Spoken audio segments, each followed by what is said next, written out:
the first time I thought that we should have, or it was an idea which grew in the last years, that we, as Ministry of Environment, we started the Bonn Challenge in 2011.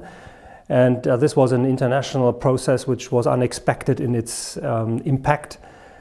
And a year ago, or a year and a half ago, in 2017, at the GLF, I had the opportunity definitely to meet and to talk to the Minister of Environment from El Salvador, Lina Pohl. And a couple of months ago, I already started to reflect about how can we have more impact on landscape restoration. Many organizations thought about that, and with Lina, we were sitting together at the GLF somewhere in a corner, and we discussed and exchanged ideas. How could we do that? And of course, there was the idea to have a year of landscape restoration or a decade. And we said, well, look, a decade of landscape or ecosystem restoration would have probably an international recognition and an acceptance by many organizations, because the time is ripe for such a decade when we look beyond the Bonn Challenge and we look into the SDG process until 2030, and restoration and Lina Pohl's experience from her country in El Salvador and from the Central American region, which is a region which was always strongly backing landscape restoration activities. She said, well, look, restoration of our ecosystems is vital for us in El Salvador. And I would be more than, of course, not only happy, but dedicated to push for such an idea, because I believe, as from my country, and that was what she said, it is a topic which we have to do. So this was the moment when we practically together have gave light and a birth to this idea, and I think it was a wonderful combination between her and myself, that she as a minister could take this idea up and push the idea politically as a small country, but a small country within an important region, Central American region. Many, not all countries are also small countries, and the Central American region at a little bit later supported the idea presented by El Salvador. So this was, I think, critical to get the idea started, and I think this was also the moment when the idea supported by El Salvador, by Lina Pohl, really could grow internationally.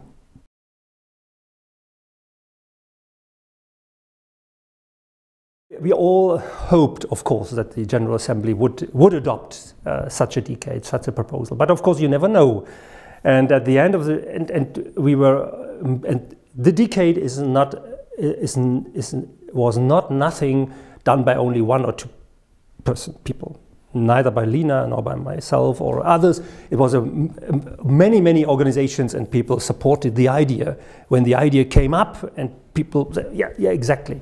So this was what many supported: UN Environment, FAO, IUCN, etc., many others around it.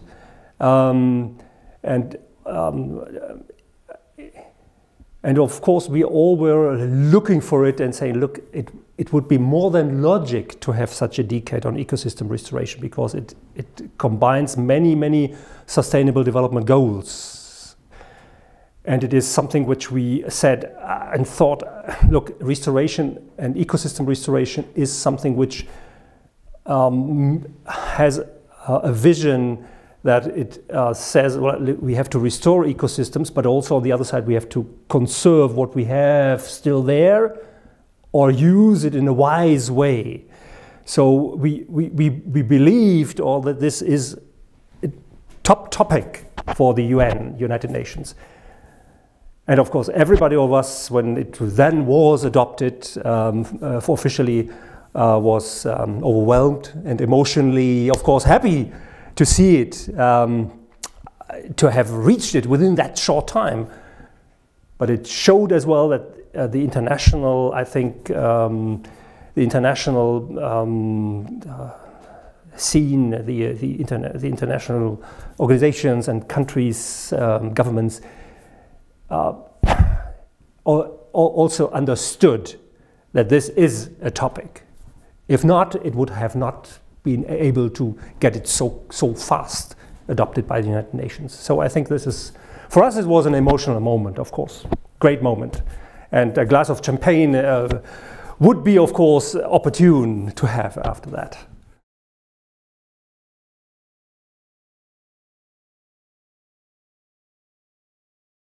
Well, this is also a question which is, I could answer it very quickly and easy, but I think it is important also to get some background. When we, the Bonn Challenge in 2011, in September, 2nd September of 2011, could, and this was, I think, a window of opportunity which we used with the Bonn Challenge. The window of opportunity was that there are two international processes from the Convention on Biological Diversity, 2010 in Nagoya, adopted the strategic plan of the CBD and the Aichi targets. One of the Aichi targets was target 15, or is target 15, to restore 15% of degraded ecosystems. And the second was the International Climate Change Conference in Cancun, which adopted the REDD+, the plus of the REDD mechanism. And the plus was enhancement of carbon stocks. It was a nice word, but nobody knew what stands behind it, definitely. And how to bring a political decision into something practical, action on the ground, how to transform it. And the third was, at that time, the Bonn Challenge could build on the Petropolis Challenge organized by Brazil with IUCN, the International Union of Nature Conservation, in, I think it was 1995 or something like that, with first international workshop on landscape, forest and landscape restoration, and the so-called London Challenge, which was also invited by the British government in 1929, where we as Ministry of Environment participated. And in 2009, the Global Partnership on Forest Landscape Restoration with IUCN and World Resource Institute, etc., presented a global map of restoration opportunities, a map of opportunity of restoration. And the map showed at that time 1 billion hectares. After that, a couple of years later, 2 billion hectares more or less. But this 1 billion hectare map was the third element, which we then combined for the Bonn Challenge. The CBD, Aichi target 15% of degraded ecosystems, the map with 1 billion hectares of degraded areas, lands, forest lands, and the enhancement of carbon stocks, REDD+, was the combination where we said, look, let's take from the map 15%, 150 million hectares, and link it to also the climate change conference, the plus of the REDD+, to make the REDD+ mechanism an instrument which definitely helps to restore and enhance carbon stocks. And this was, I think, the convincing concept of the Bonn Challenge, which we at that moment in 2011 in September, at that time Minister Redken presented the idea with Ashra Koshla from the IUCN, the former IUCN president. When this was presented at the high-level political round table with some ministers, former minister from El Salvador was also there, so El Salvador has a long history in the Bonn Challenge. And the group of the more or less 30 high-level politicians, but also private sector, NGOs, etc., said this is an excellent proposal, let's adopt it. And it was adopted. So Bonn Challenge 2011 identified the 150 million hectare goal until 2020. This was the range which was linked to the Aichi targets, restore 15% of degraded ecosystems until 2020. This was the birthday of the goal, which then provided the basis for many, many other initiatives and a growing international recognition of the topic of landscape restoration.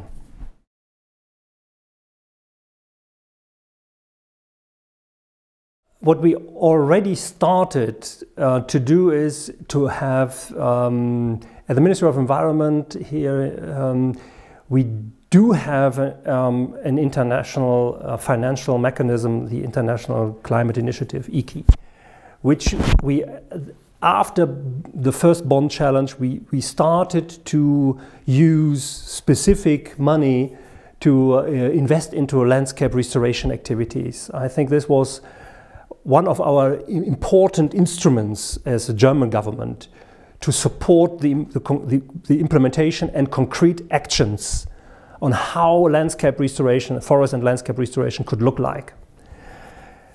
What I expect is that the decade now provides a political framework, of course, and it formulates officially now a UN vision that having a decade of ecosystem restoration.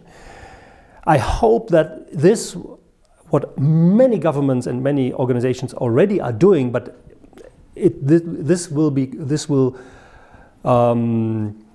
provide also more interaction, south-south, north-south cooperation between countries, to stimulate concrete national implementation activities, and that we have so many good examples which are already there, that these dots, connecting these dots on national but also international level, and expand the experience of these dots into the landscape.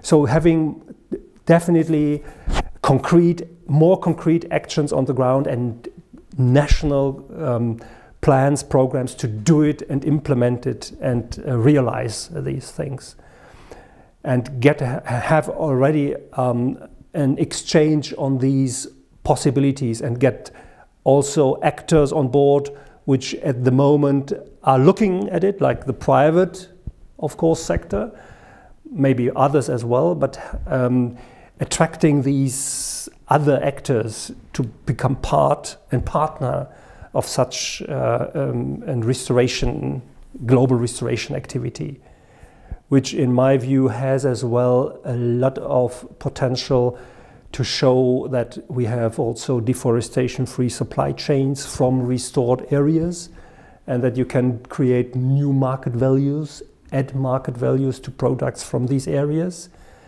which has a strong society and community-based, of course, impact to improve livelihoods and create a lot of, beside the ecosystem services as well, create stronger communities and, of course, jobs, etc. All these things around it. I can see that, and I think through the decade we will have and might have a wonderful opportunity really to make that visible. And of course, what I as a Global Landscape Forum is here in Bonn. I think the Global Landscape Forum is a wonderful platform also to bring all these different actors together and to provide a wonderful support to the decade. And this is a nice, wonderful setting, of course.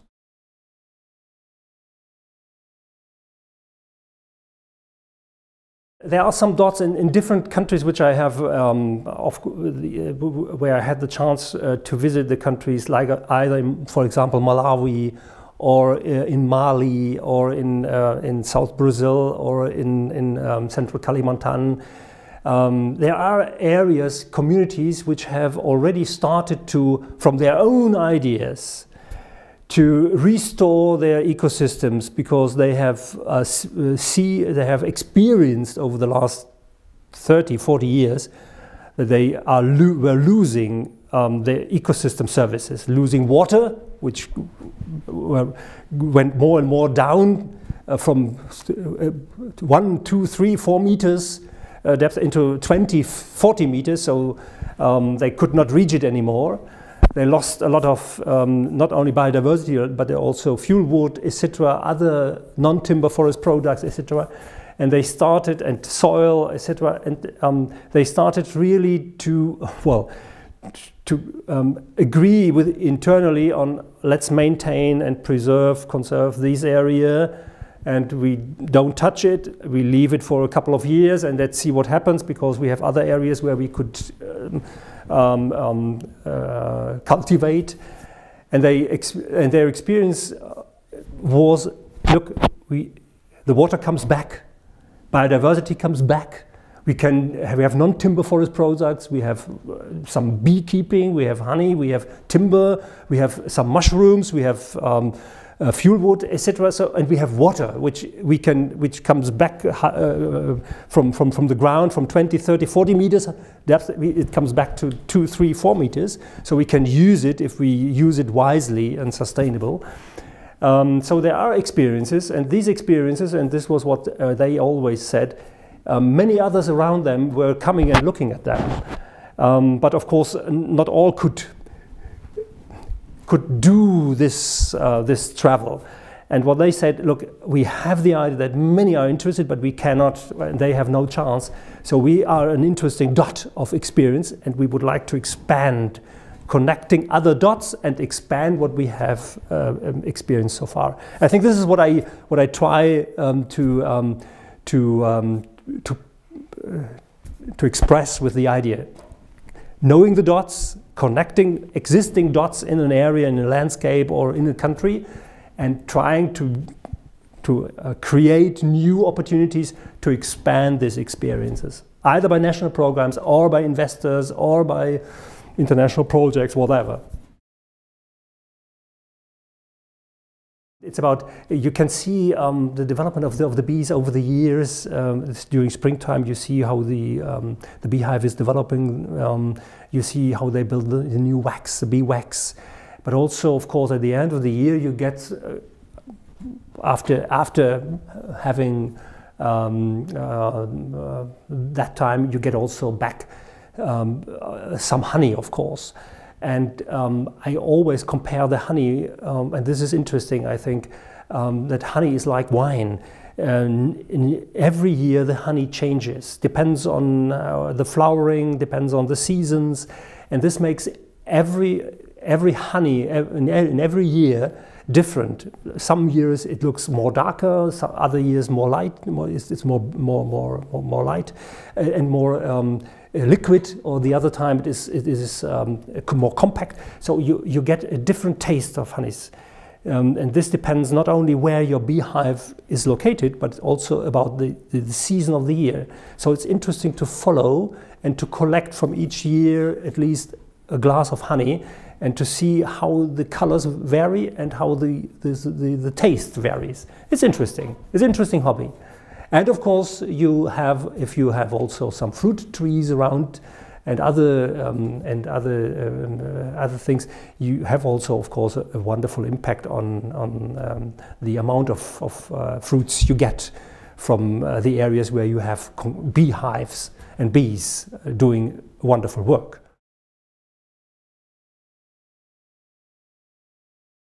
As a forester, of course, I have to go back to the year 1713, which is a very decisive year in German forests, because at that time, whole Europe, I would believe, at that time was, and Germany also in a special way, was practically deforested.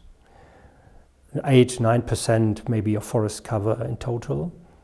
And there are some histories about trees in the landscape there where you had a rifle and you shoot, and it took 300–400 meters before the bullet, what is it?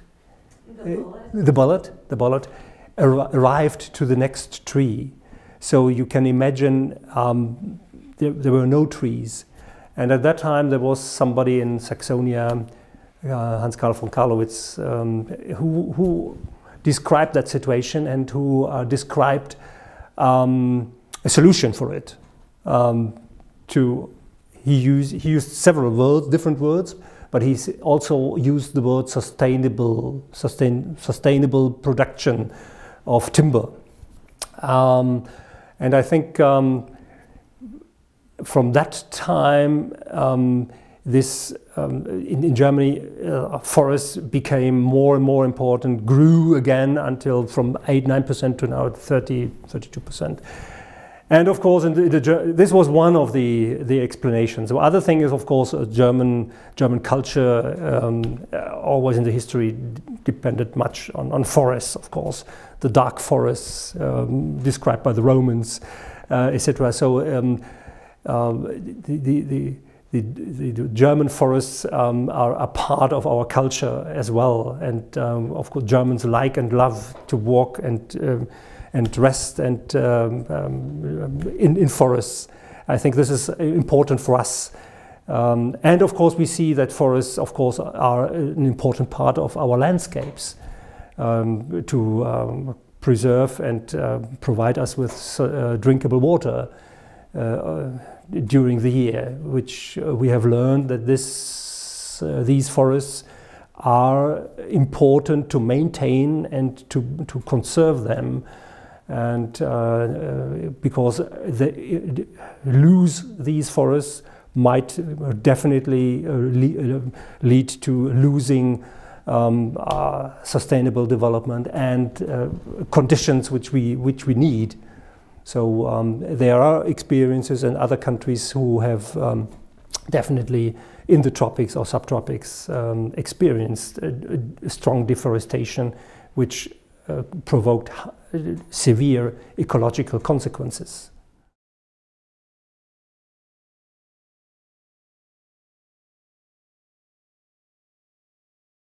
Well, this is, Gabriel, a nice question, of course. I'm retired, you said it. I'm not anymore in that professional setting.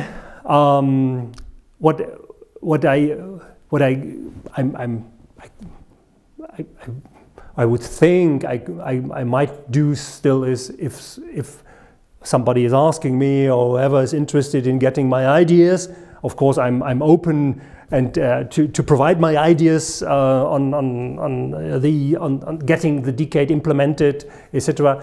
But of course I'm not anymore participating in all these processes, etc. This is over. I'm extremely happy and emotionally, of course, also proud about that. Such a decade is definitely taking place, and within the next decade, 21 to 2030. But this is what I would think. I have my own private life now. I have many other different hobbies. I do many different things. From that point of view, I'm open, of course, to provide ideas, whatever.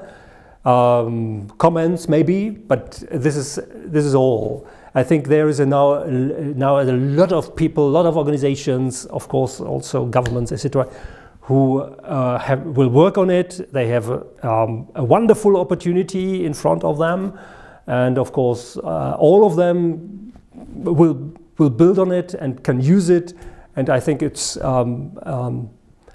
as somebody told me once. I now remember, I would say it's up to them now to implement it. And this is a special indication to a person who may look at this video and who will remember why I say it. Yeah, this is what I would say on that. I think this is a great opportunity, this nuclear, and it was my personal